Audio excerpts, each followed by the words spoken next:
I got you a up on the story couch for while you. we were gone. Oh, I got a story for you. I don't know if you know or not, or if I've mentioned it, maybe years ago.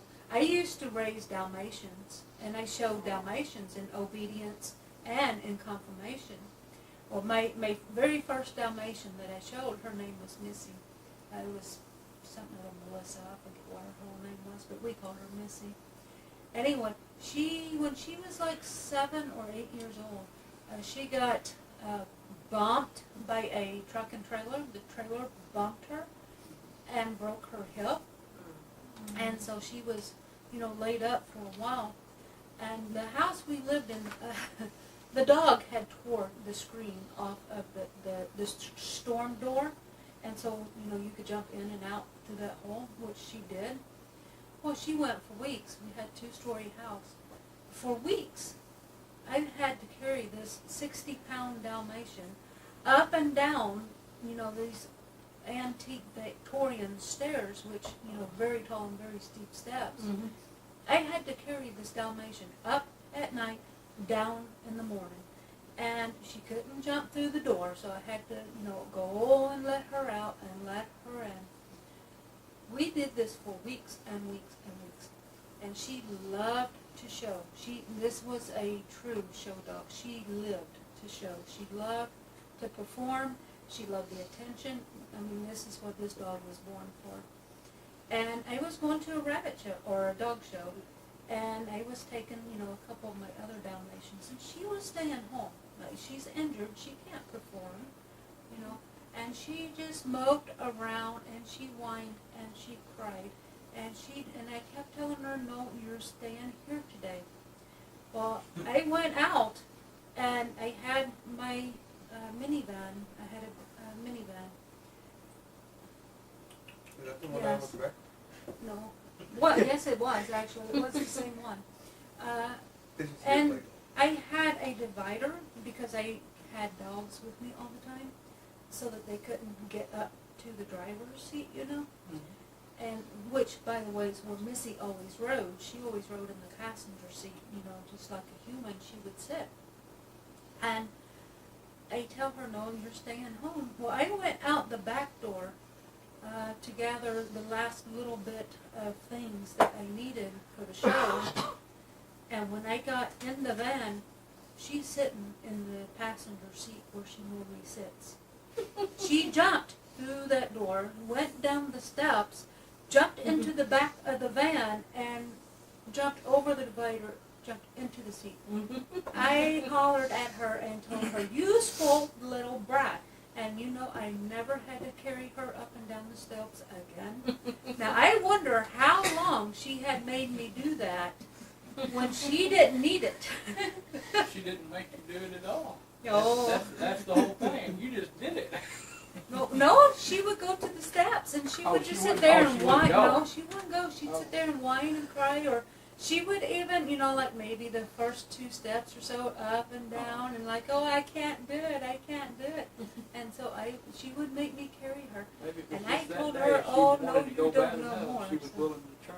No, because she didn't do any more after that. Not one time. She wanted upstairs. She ran straight up the steps. She knew she'd done been found out. She has allergic to things that none of the other dogs, in which I know Chihuahuas are really allergic to, but she's a. Except for one time we didn't listen to her. One of our mini Rexes got out, and she just started going nuts on her.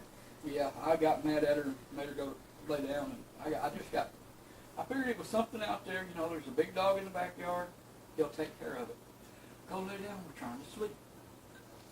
And she finally did. And the next day, come to find out, she was having a fit because one of my mini Rex does, I had left the cage open. And at some time in the night, she decided she wanted to jump down and run around and explore. Mm-hmm. Well, she's just nervous enough that she wasn't one of those I could just walk up to and pick up. We ended up having to put some food inside a cage and get her to walk up inside the cage and then go up there and slap the door shut real fast. To get now I go behind him, make sure all the doors are shut. And that was 4 or 5. But yeah, I'm real bad about just opening them up. I've had rabbits out here.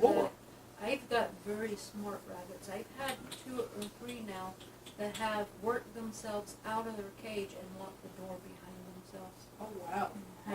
My broken steel doe that I love so much and was so excited about, she's one. She got opened her cage, lifted up, got out, turned around, locked her cage, and she left.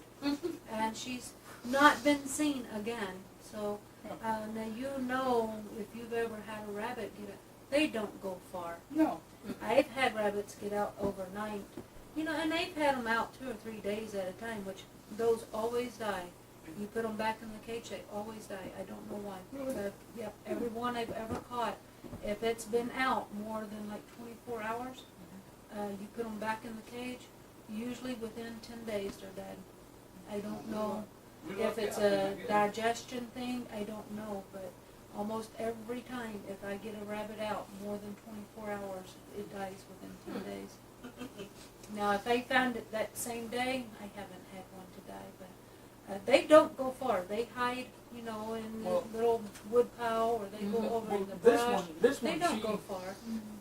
This one, she just pretty much stayed underneath the building that her cage was hung in. Yeah. And the floor isn't much in that building. If you even want to call it a floor, it's pretty much just hay and stuff that we pulled out. The stems and everything Because just the roll floor- down. And The floor fell through. I put pallets down there to walk on, so that I think it makes it's better than a solid floor, because a lot of the stuff you can just let it fall through underneath and what have you. But anyway, she just stayed. There was just plenty of places big enough she could get through and get underneath the floor of that building, and I would get within, say, from here to that stool from her on the ground and talking to her, reaching down, sometimes I'd have a treat, nothing. When she realized what I was doing, she was on to me, and she wouldn't get that close anymore, and I don't know, she was out 4 or 5 days. Mm-hmm. And what I was worried about is I don't know if you're watching any of the videos, but we had a couple of bucks running around that we just let run around free, and I was afraid that they had got with her, because she was, that next morning, and the reason I had her cage open in the first place is I had taken her out and I had weighed her and looked her over and everything, and I didn't close it. But I don't understand how that happens at all. the next morning, she was when she was out, and she was actually going to be put in with the buck the next morning, because she was ready to breed and everything, and I just knew one of them little bucks. Now she is bred now